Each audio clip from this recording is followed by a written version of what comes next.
This program is presented and distributed by Keep the Faith on the web at www.keepthefaith.org.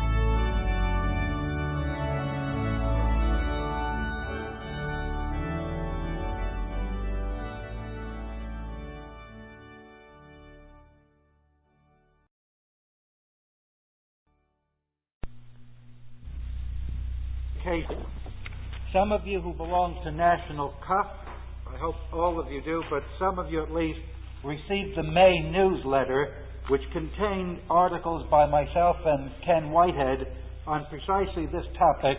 However, I have never lectured on the topic before a New Jersey group, and I think it's good for you to hear it orally. If you think the presentation makes sense, I urge you to acquire extra copies of that newsletter, because as you'll see, it is in ambiguities concerning the nature of sex education. It's because of these ambiguities that the Family Life Bureau has succeeded in pushing its program forward. You know that during the past 4 or 5 years, I've made over 300 lectures in America and Canada on the topic of sex education. I have debated various people, I've been on different television forums and so on. And I am convinced that it's perfectly possible to give a convincing case against sex education in the classroom. I think that Van Hildebrand and I, in that pamphlet we co-authored 5 years ago, gave a convincing case against sex education. However, no matter how convincingly I show that sex education as it's now conceived is wrong, is bad, that it has no real fruit to offer us, people who are even on my side, they say, but what are his alternatives? What does he want us to do? Does he want us to leave youth in ignorance about sex? Are we going to be hush? Do the youngsters have to learn about sex in the street? And because of this lingering suspicion, I believe it is most opportune for me to give the case for education in chastity. Therefore, my 2 directions are as follows. There's one direction called sex education, which means education in sexuality, the stuff they're serving up in the Catholic and the public schools. I insist and still insist it's a disaster, absolutely unbecoming for a Catholic. There is another meaning, another direction of sex education, which means education in chastity. And I propose in this talk today to develop the meaning of education in chastity, to show exactly what it ought to include, and what in fact it did include in the glorious Catholic school system up until 10 years ago. And then I will simply note that there's no resemblance between education in chastity, such as I have understood it, and the present stuff served up, which really ought to be called education in sexuality. Let me begin with this virtue of chastity. It's a very difficult virtue even to understand, much less to live. That most people have only the haziest notion of what the word means. And if you even reflect on this, we have 2 words in our moral vocabulary: purity and chastity. And they're very, very similar. If you get very philosophical, you can make a difference. But it is difficult even to focus on precisely what is at stake when you talk about chastity or purity. So I begin with this definition, if you will, that chastity is a virtue which deals with human sex in the sense of regulating it. That if we are chaste, we so regulate our sexual apparatus that it can stand the sight of God. And obviously chastity is a human virtue. The angels are not chaste. They have no problems with chastity because they have no bodies. They have no sexual apparatus. The angels, however, are pure. So one of the differences between purity and chastity would be this: chastity is more specific. It is more rooted in the bodily apparatus of the human person, but it absolutely implies purity. To be chaste is to be pure, but it also involves, I repeat, this ability to control or regulate our sexuality so that it can stand the sight of God, which is really what morality is all about. Each state in life has its appropriate chastity, that what is permitted to one state and is in fact fully compatible with chastity in one state is in another state in no way compatible with it. And that's a crucial point to be made in this entire discussion. So let us begin with the married state. In the married state, is there such a thing as the need and the possibility of married chastity? And the answer is absolutely yes. Married people are in no way exempt from the requirement that they be chaste. But what does chastity involve in the married state? And obviously here we say the married state itself, by its very nature, is a union of intimacy and tenderness, which ought to be of the heart, which ought to be of the consciousness. One ought already to have toward that other person a very tender love toward that other person. But then within the married state, sex is the vehicle of self-revelation and self-donation.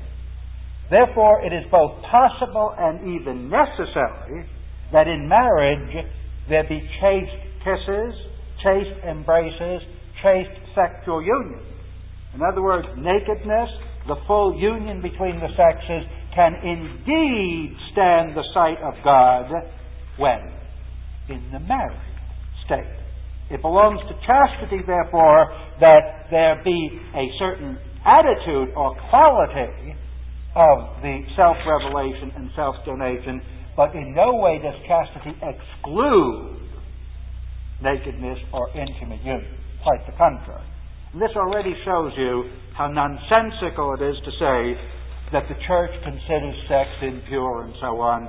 The Church has had the sacrament of matrimony for about 2,000 years and has always taught that sexual revelation and donation are included in the sacrament of matrimony. Therefore, the Church has not, to say the least, has not thought these things evil or impure.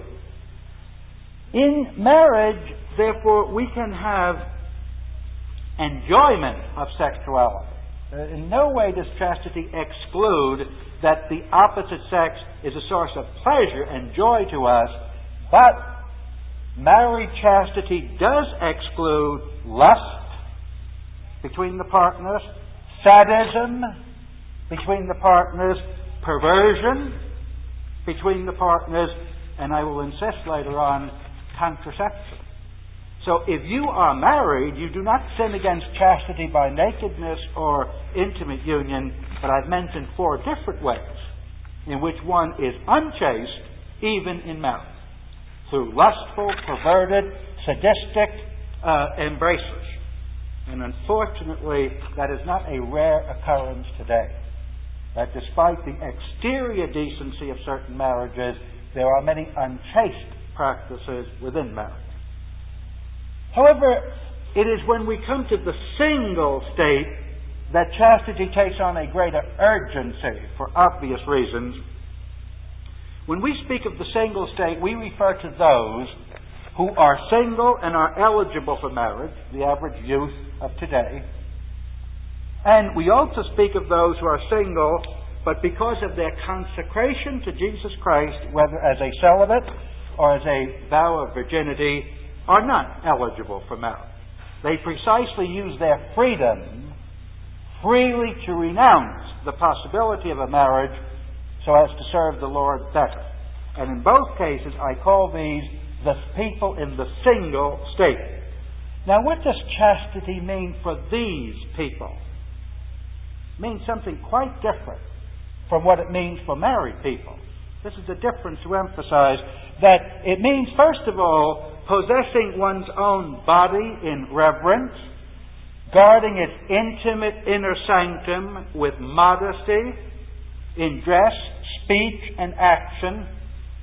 That, and this, of course, would also apply to those in the married state, but I'm now zeroing in on what ought to be the concern of a single person, So it is possessing my body in reverence, guarding my inner sanctum with modesty in speech and action and words and dress, looking upon others with a clean heart.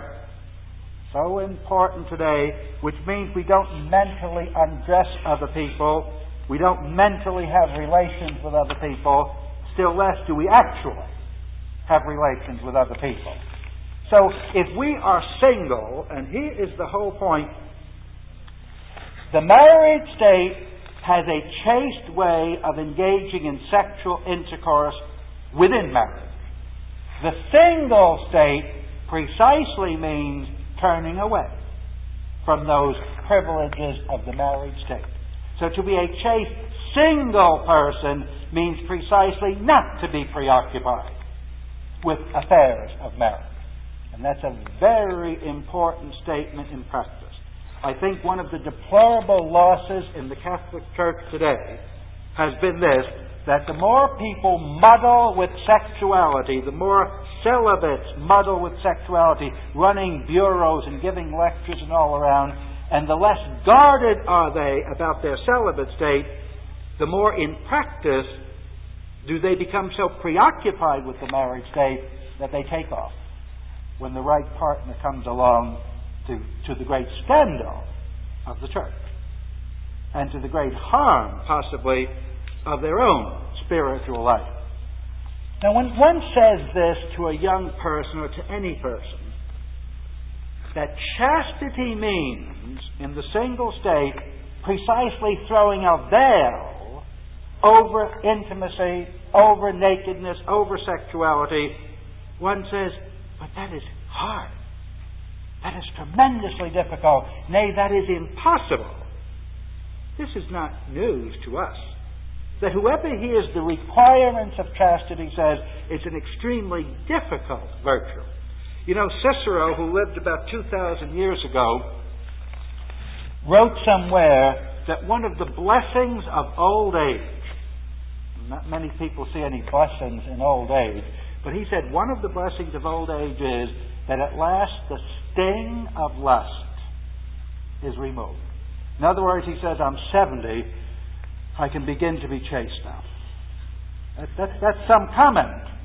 It's some comment on the human race, but it's true. If we are realistic about it, it's an extremely difficult thing you're asking of any person in any time to be chaste. But then I go further, I say, chastity isn't the only difficult virtue. The way some people talk, every other virtue comes naturally. Honesty, veracity, piety, justice, and it's only with the girls that I get into trouble. But please, dear friends, reflect on this. It is hard to be good, period. Never mind. It's hard to be chaste, to be pure, but I think it's hard to be honest. I think it's hard to be just, to be truthful. Every virtue, and above all, every Christian virtue, has a great built-in difficulty for us because in our fallen nature we gravitate toward the easy, toward the lustful, toward the proud way, and it is only with great effort and with the grace of God that we wrench ourselves from the old way and start going toward the new way. But let no man tell me, and let no religious bureau tell my youngsters in school, that it's easy to be good. Just act natural and smile and love everybody, and just goodness just flows from you. Friends, we have a warfare on our hands, and the sooner we are told about this, the better. We'd better arm at birth, or arm our children at birth, for this great struggle of trying to be righteous in the sight of the all-holy God. So don't come to me by saying that chastity is so difficult, I'll go for some other virtue, but not that. Any moral virtue is difficult. I do, however, note this, that there is a certain sense in which chastity is the most difficult, at least for youth, because there are aids to unchastity in the very makeup of the body. That the very youthful spirit of a healthy body, the agitations which are beyond our spiritual control, due to the rhythms of the body, these things make unchastity so attractive and make it still harder to resist than, say, thievery or lying. That I have no biological urge to lie. The only reason I lie is to get some advantage for myself, but I can't say that some hormone in me is driving me to lie. If you listen to the liberals, of course, everything is hormones. But we know better. Whereas in temptations of lust, there are biological factors, as if we needed them, pushing us forward to unchastity. Therefore, and to add to this, as we all know, and as even the family life insists on, there are temptations against chastity surrounding us. You don't have the same type of temptation against honesty, because even once in a while people will even say, it's good to be honest. And the Boy Scouts might even give you a badge for honesty, and someone is proud to note this honest taxi driver. But when it comes to chastity, it is ridiculed, and the temptations against chastity are multiplied in the fashions, above all at the beaches, the magazines, the entertainment, television, and the like. Therefore, we have to sum up this first point with this. As I said in this red pamphlet, the best formulation I ever heard of the essence of morality and sex is this. It's the French version of the 9th Commandment. We are told there, thou shalt not seek the work of the flesh outside marriage. Which means, within marriage, the work of the flesh can be chaste, above all if it excludes perversions and the like.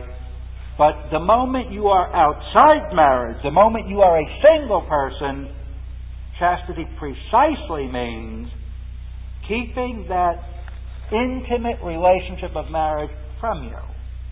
That you are barred, as it were, from entering this garden, that it is not that sex is dirty, but rather impurity is dirty, and impurity precisely means seeking the work of the flesh outside marriage. And I think in a previous lecture several years ago, I noted the difference marriage makes.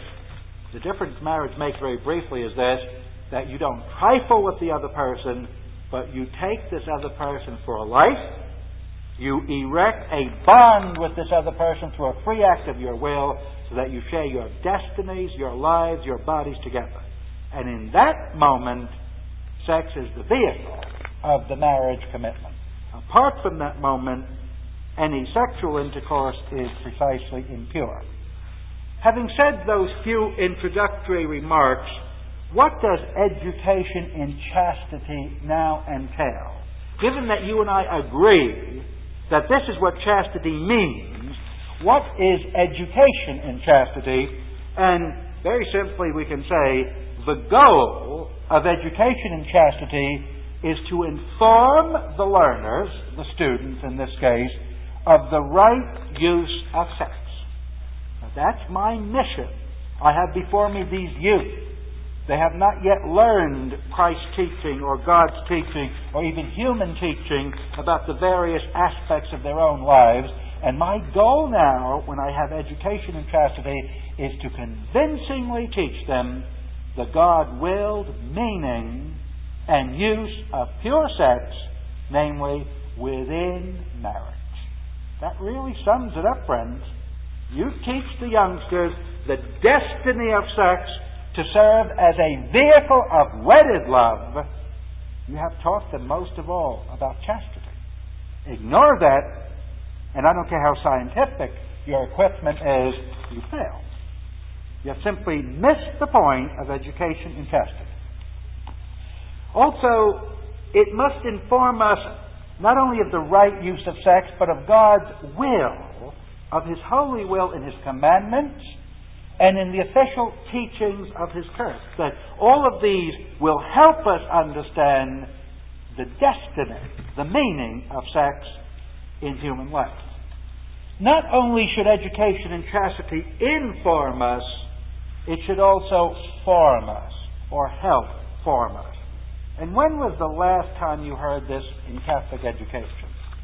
I remember 30 or 40 years ago, for all the faults of Catholic education, the stubborn people here and so on, you had a wonderful spirit in the Catholic schools, namely that the teachers, most of them sisters, would try to teach youngsters self-control.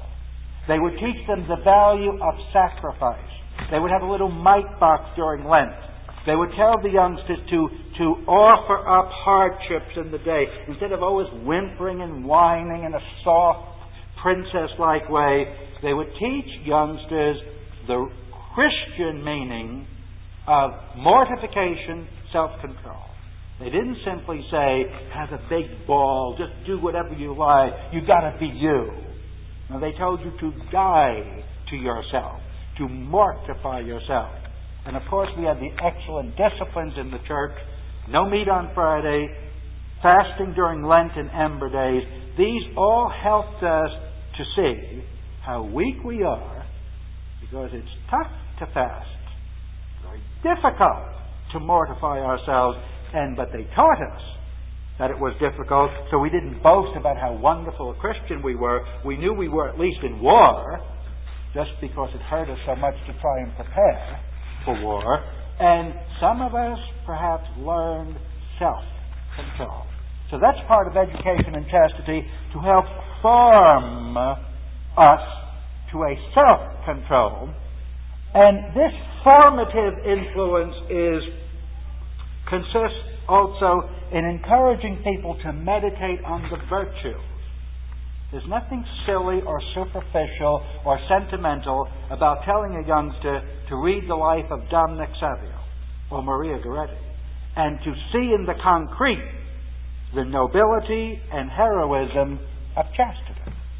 To meditate on these virtues and to see that they are highly desirable and beautiful, and that whoever has these virtues glorifies God. Also, to encourage them to read good books and to shun bad books. There are two parts to this. There are excellent books all around, but your youngsters have not so much as heard of most of them. I'm convinced of that. I just had a very gifted student in my class. She's a married woman with 5 children, but she's a professional writer. She had never heard of C.S. Lewis until she took my course. She's something like 45, raised 5 beautiful children. She's going to be a very famous writer. But C.S. Lewis was an inspiration to her and a discovery. And I'm certain most parents do not know C.S. Lewis. Their children don't know him, so they're missing an enormous amount just with that. Not to mention Chesterton, Belloc, Unset. There are strings of authors, some for youth, some for older people, who could inspire us, but we don't know them. But it's bad enough that we don't read good books. It's still worse that the youngsters read bad books. And this is happening all around, as you probably know, that in the name of realism, they're giving 12 and 13-year-olds gutter books which you wouldn't want your son in the army to read. They're using them for textbooks. That's really at the heart of the West Virginia book controversy and so on. And when you read these sick books, how can they aid anyone's fight for chastity? They obviously drag a person into the gutter. So that's part of education and chastity, to give wholesome material, make it available to people, young or old, and to push aside the unwholesome stuff, even though some people will say you're a censor. Yes, I am a censor. I don't want my children to hang around with harlots and pimps, and I don't want them to read the stories of harlots and pimps, which is the original meaning, by the way, of pornography. The stories of harlots. Yeah, I am a censor. That's right. I do exercise discretion in what my children meet and what they read. And so should a school. So should a Catholic school, one might expect. Also, education and chastity means letting ourselves be inspired by the saints. This is the missing ingredient in education, that we know all about the political heroes and certainly the literary, or a certain type of literary hero like Elridge Cleaver, and we know a lot about the sports heroes, but so few know anything about the saints. I spoke to a high school group of 800 girls, 800 mixed group in the Midwest. I said, how many here have heard the name of Maria Goretti? 3. 800 kids. 3 have heard the name. I didn't dare ask them what they know about her, because they probably know she's Italian. Big discovery. And this is the best educated generation in the world, you understand. They are illiterate when it comes to lives of the saints. And their teachers act as if it's very brave of them to be so illiterate, because it's much more important to know history or something else. And finally, education in the formative sense means exhorting people to pray for supernatural help here. You know, I had an excellent education in chastity at the hands of the Jesuits from 1941 to 45.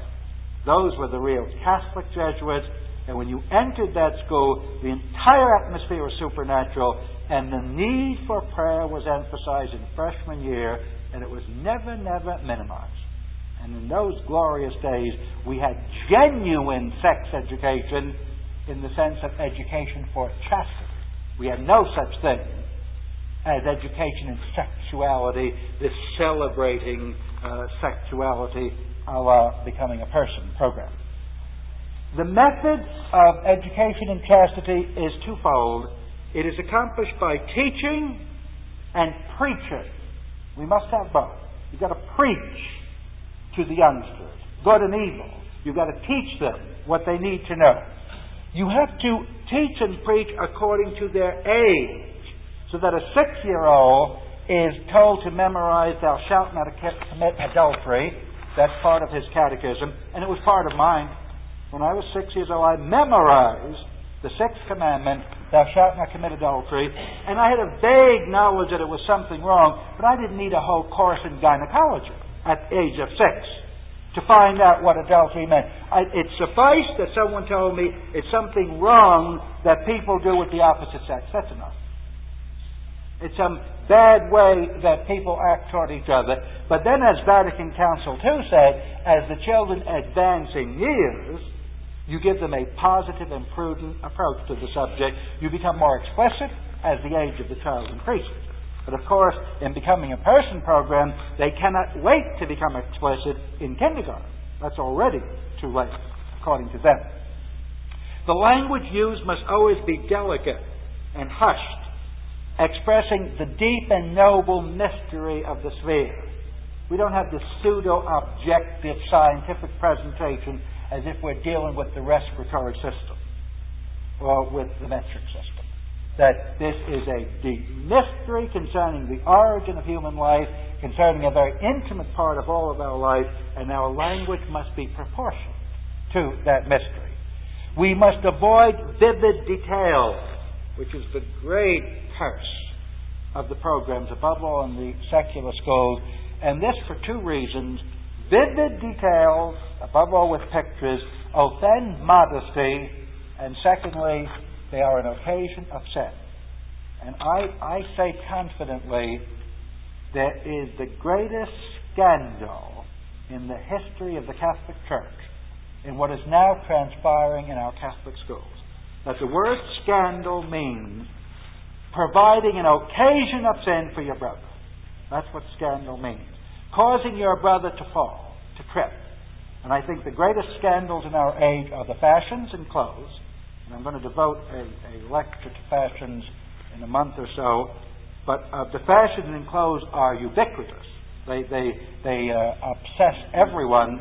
But the other scandal, which is linked to our school, is this unbearable way in which the Catholic schools, instead of preserving youth from sin, are occasions of sin.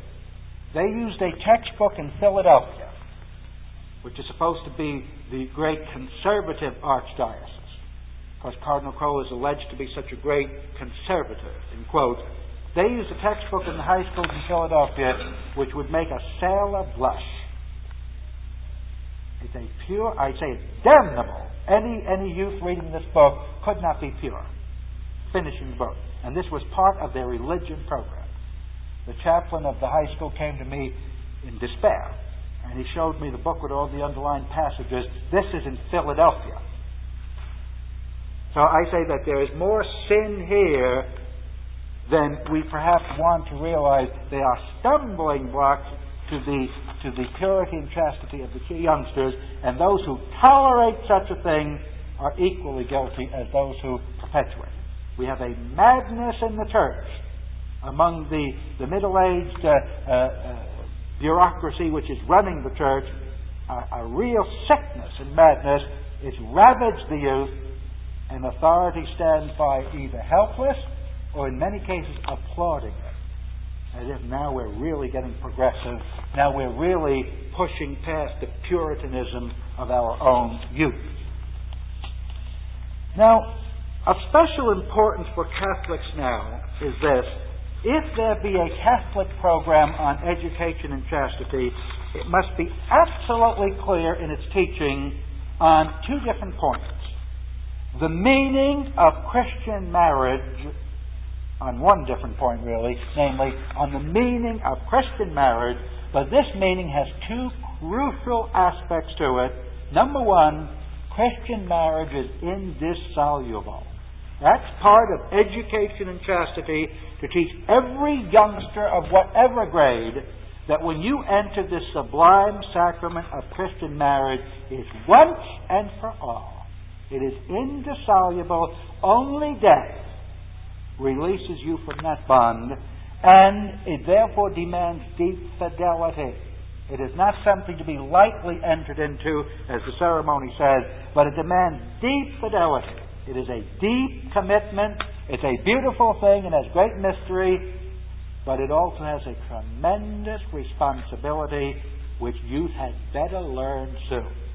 And they're not learning it. As you know, the divorce courts in the Catholic Church are filled with 18-year-olds who have married 2 years and they want an annulment and whatever. So we're just grinding out the annulments with abandon.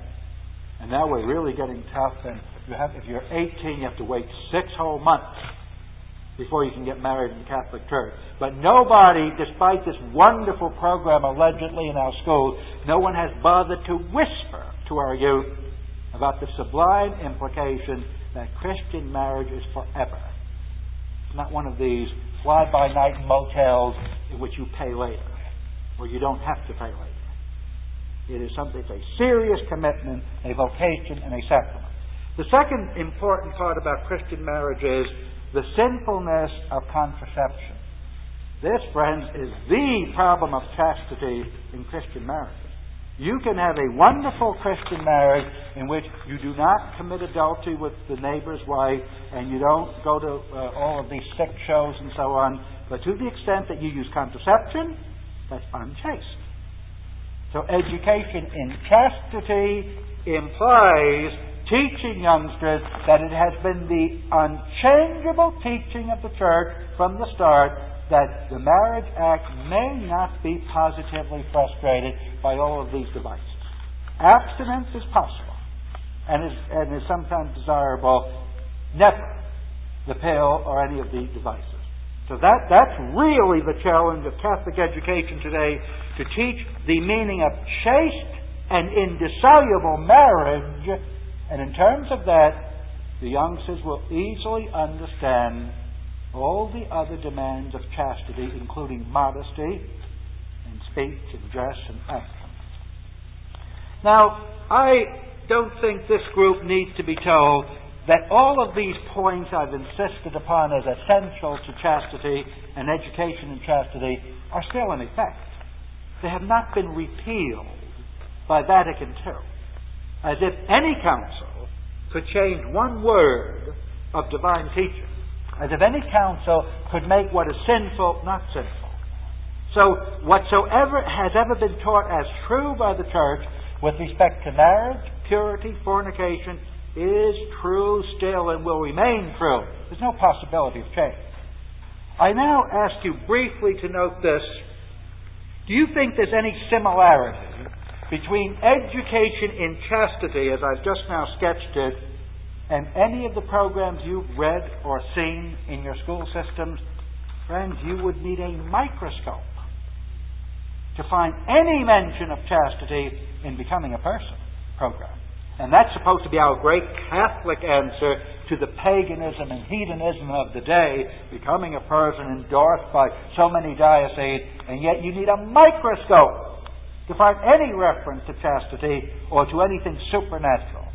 As Locutus said in this very detailed study of Becoming a Person, this is a humanistic view of sex, a naturalistic view of sex, something that John Dewey could have come up with, something that the Reader's Digest came up with much better.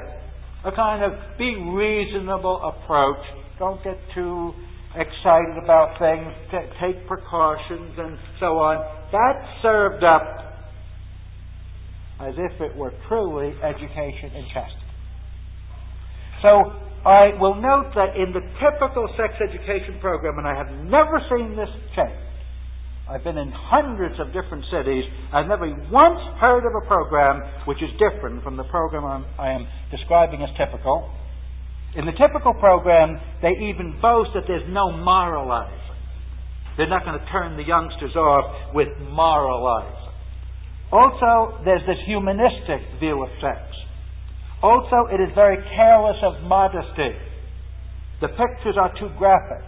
The treatment is too long and too detailed. There's a degrading invasion of privacy, even when sex is not treated. That's another outrageous feature of Becoming a Person, this prying into your family affairs. And of course the public schools do it still worse with their values clarification program. There is nothing that goes on within your home that is immune from this prying, getting your youngsters to chat about everything in the house as if it were public property.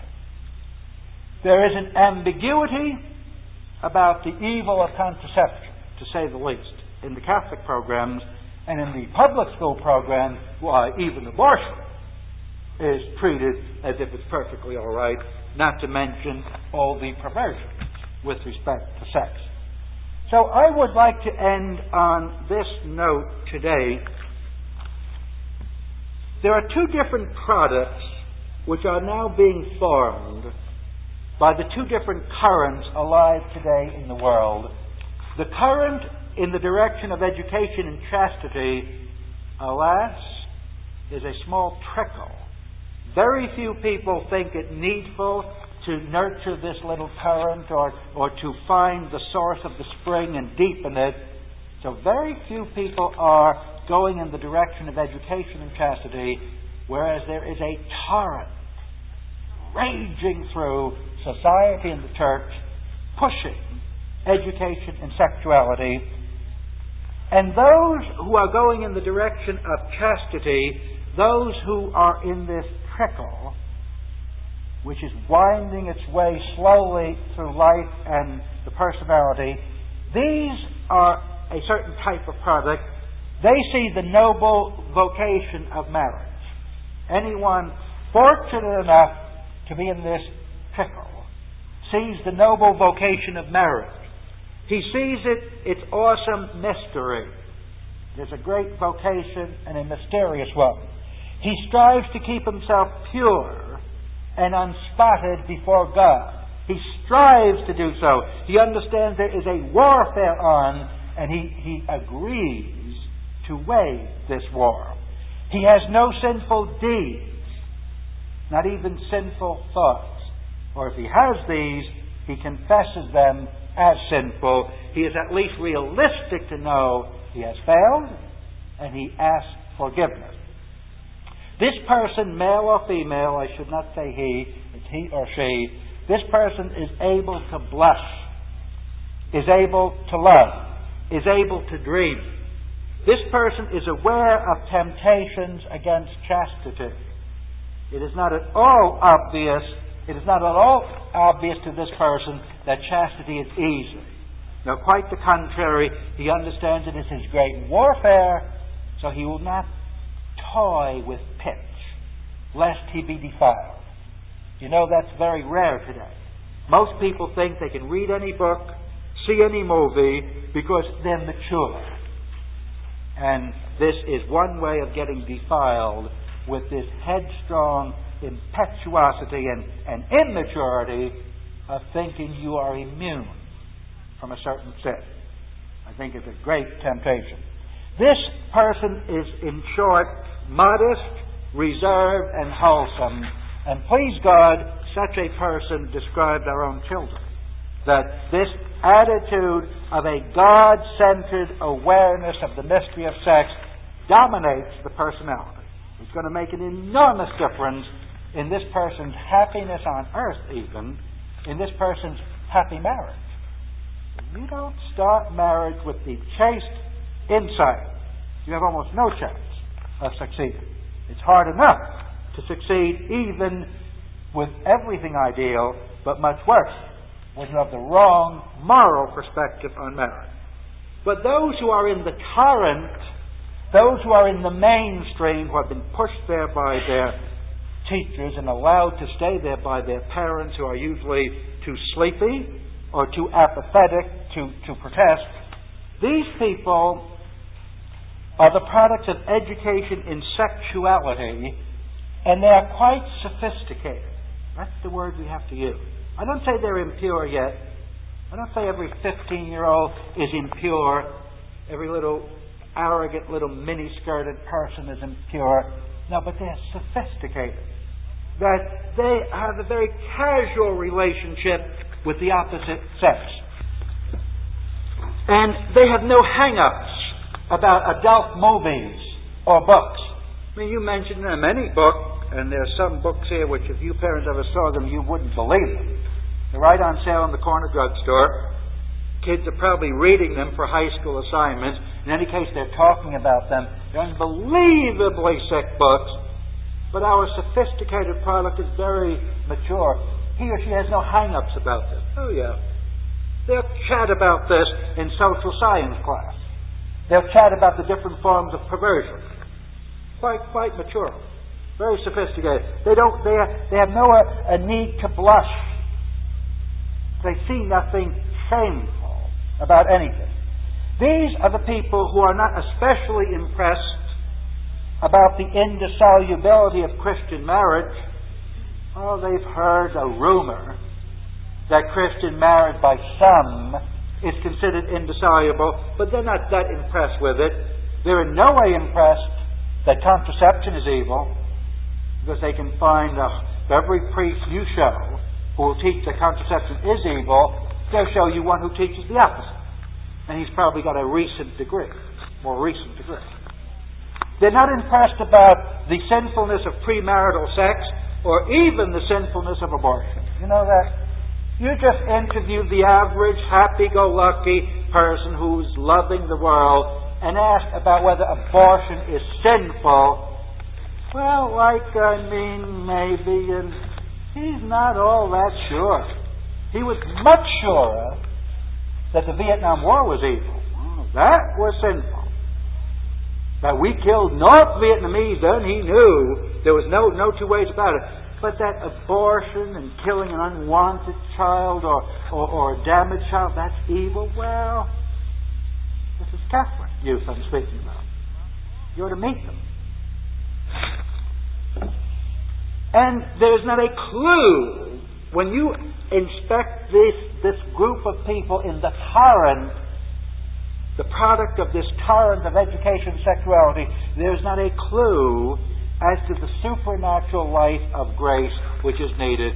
I don't even think I've met one person who has in any way suggested an awareness that the grace of God is involved in our entire life, but above all, and especially for young people, in this struggle against impurity.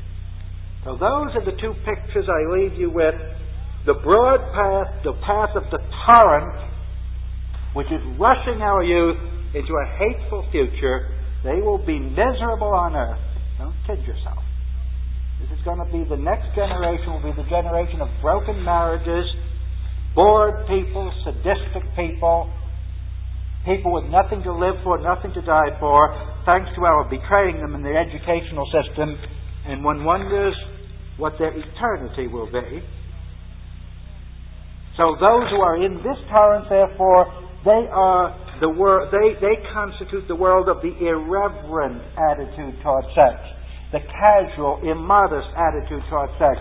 This is the torrent of divorce, fornication, abortion, contraception, degradation. The people who read Ms. magazines and see nothing wrong with it. The people who are with it in all other respects. And then there is this other trickle, as I said before. It's down to an alarmingly small trickle. But please God, it runs deeper than is obvious to us. And these are those who live in the light of Christ, who have understood the mystery of their own life, who have understood the great noble call of the virtue of chastity to possess their sexuality in secret, and who are content to live, if possible, if necessary, a lonely life apart from this popularity of the crowd, so long as the light of Christ warms them and enlightens them.